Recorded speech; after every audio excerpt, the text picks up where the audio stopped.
One of the biggest expenses in your life is actually hiding in plain sight. And no, it's not your daily Dunkin' or Starbucks coffee run. Hey, does anybody want coffee? So in this video, I'm going to share with you how this expense is secretly draining your wealth and give you some actionable tips so you can save thousands of dollars per year. And as an added bonus, I'll share with you how you can actually make money with the savings that you're going to have every year. So let's start with a breakdown of some of the biggest expenses that most of us deal with every month. We're talking about things like household, transportation, taxes, utilities, and household costs, food, healthcare, entertainment, and the list goes on and on. But today we're going to focus on just one, transportation, and specifically car ownership, one of the biggest, most overlooked money pits that you have in life. Let's break it down. For some people, cars can be a status symbol, but here's the problem. We often end up buying cars that are far more expensive than we can afford, thinking that it's going to reflect our success. And it's actually silently wrecking our finances. In 2024, the car market is still going crazy. Due to lingering supply chain issues and inflation, used car prices have risen about 1.6% year over year. And get this, the average new car loan payment is now over $750 per month, with 25% of new buyers paying more than $1,000 per month. That's insane. And it's not just about cars themselves. We're still seeing dealership markups on some popular models, especially electric vehicles. For example, this 2022 Toyota 4Runner has a $10,000 market price adjustment on the sticker. Isn't that crazy? On top of that, AAA reports the average annual cost of owning a car has now risen to $12,250. That's up from last year with higher costs across the board, including fuel, insurance, maintenance. That's a huge chunk of money every year for just your car. All right, now let's break down some of the major costs of owning a car and talk about how you can save money in each category. So over on Edmunds.com, you can pick any make and model of a vehicle and look at the total cost of ownership over the next 5 years. So I picked one of the most cost affordable and popular vehicles, a Honda Civic. And as you can see, a used 2019 Honda Civic is going to cost you around $22,000 to acquire. And after the first 5 years, the true cost of ownership is going to be $38,703. A huge significant increase. And if you look, there's about a $16,000 difference from the total cash price that you purchased the vehicle for versus the true cost of ownership. So what makes a vehicle so expensive to own? We're going to break it down one by one. The first big one is depreciation. Did you know that 99% of cars lose value over time? Let's look at this awesome infographic to show how fast your car actually loses depreciation. So let's say you just bought a brand new Nissan 370Z, and brand new, it's going to be almost $30,000. The odometer is 0 miles, so you're just getting it brand new. The moment you drive it off the lot, okay, a minute later, and you put on a couple miles, you have depreciated and lost $2,500 worth of value. That's the first minute you drive it off the lot. So yes, it is true after you buy, and this is only for brand new cars, not used cars, which we'll talk about. Brand new car, if you buy it new off the lot, you're going to lose value in it immediately because it's not brand new anymore. That's going to be your biggest hit when it comes to depreciation, is buying new and driving off the lot. So after the first year, your car has already dropped in value $5,687 from $29,000 down to $24,000. The second year, you're going to lose another $3,600. And as you can see, the more years you put on it, the less depreciation you're going to take on it as a hit. The third year is going to be $3,100. The fourth year is going to be $2,800. And the fifth year is going to be $2,524. So if you look at this graph, you're going to see in 5 years, you're going to lose $17,804 in total, which is a 60% loss on the purchase. As you can see, as soon as you drive it off the lot, you have that huge hit on depreciation, and then it slowly starts to even out as you go down the years of ownership. And on average, a new car loses 11% of its value the moment you leave the lot. During the first 5 years, the car depreciates by 15 to 25%. I've seen it be even more than that. So if you want to avoid this huge hit in depreciation, don't buy brand new cars. The sweet spot that you're looking for is going to be that 3 to 5 year mark with around 30 to 40,000 miles on them. You'll save big on depreciation while still getting a car in great condition. And believe it or not, Brittany and I have done this with every car we've owned since the age of 16 with cash, and we've never had a car payment, and we've never had to take that massive hit on depreciation of losing 50% in the first 5 years. A good question to ask yourself when it comes to depreciation and the debate on buying new car versus used car: do you want to be the person to take that upfront hit on the depreciation and lose tens of thousands of dollars of value in that car?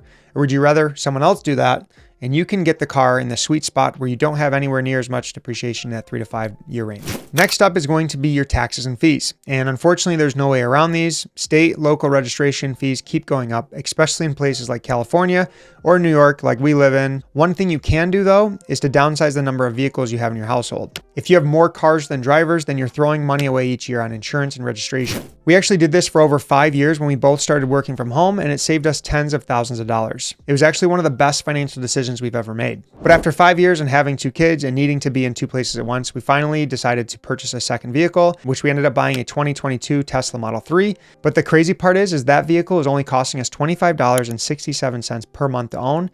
I'd love for you to check out that video after this one.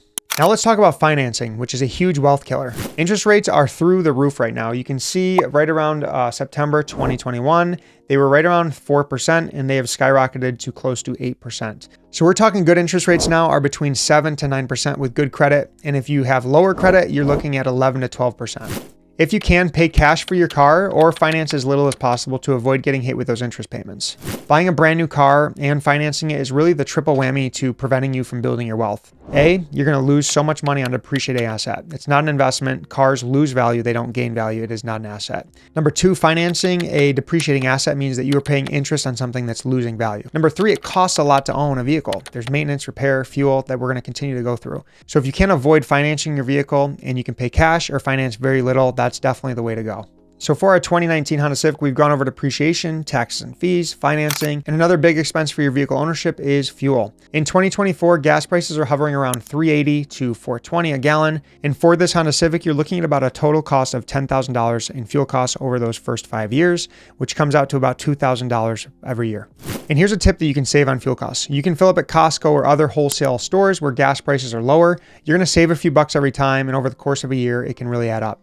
You can also use cashback apps like Get Upside, which we have a full review on that you can watch after this video, which allows you to look around your town to see where the best cashback is on gas that day. One tip I want to say is do not drive out of your way to get gas that's going to save you 5 cents per gallon or 10 cents per gallon. It's probably not worth your time or the wear and tear on your car. All right, the next big expense in owning a vehicle is going to be insurance. And in 2024, the average annual car insurance premium is about $1,500. And that's largely due to the rising repair costs and inflation. To cut this cost, you should shop around for insurance every single year. Use tools like Zebra or Policy Genius to compare rates, and you'd be surprised how much you can save by switching providers. I personally set a reminder on my phone every 6 months to a year whenever our premium is due again. We pay in full to save some money, and I make sure to call in our provider, which at this time we're using Geico. We've had really good luck with Geico, to see if they have any discounts or if they can match another company that I called to get their price. So it's always good to make sure that you're calling at least once or twice a year to make sure that you can bring those costs down as much as possible.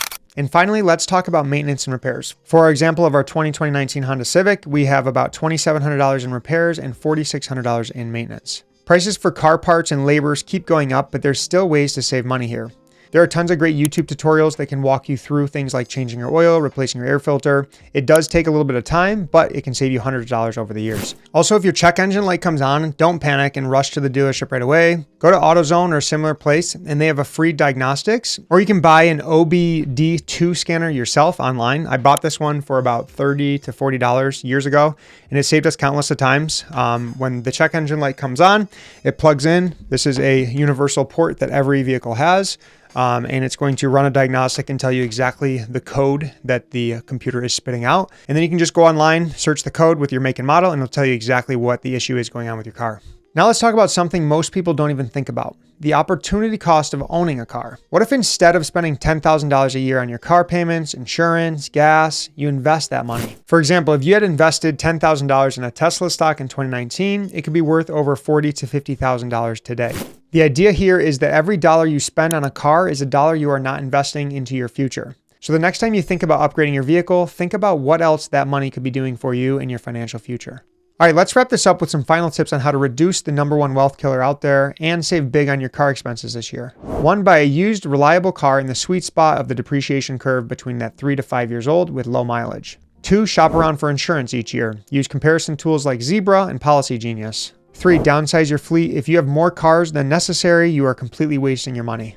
4, live closer to work and cut down on your commuting costs. You're going to save gas, maintenance, and wear and tear on your vehicle. 5, consider electric vehicles, but only if the savings over time really makes sense for you. Now that you've learned the #1 wealth killer, you probably want to know the exact step-by-step system for reaching financial freedom as fast as possible. But before you go, if you found this video helpful, drop a comment. I'd love to hear your biggest car-related expense and how you were able to save money with it. And don't forget to like the video, share it with a friend and family, and subscribe so you never miss another one. Thanks for watching.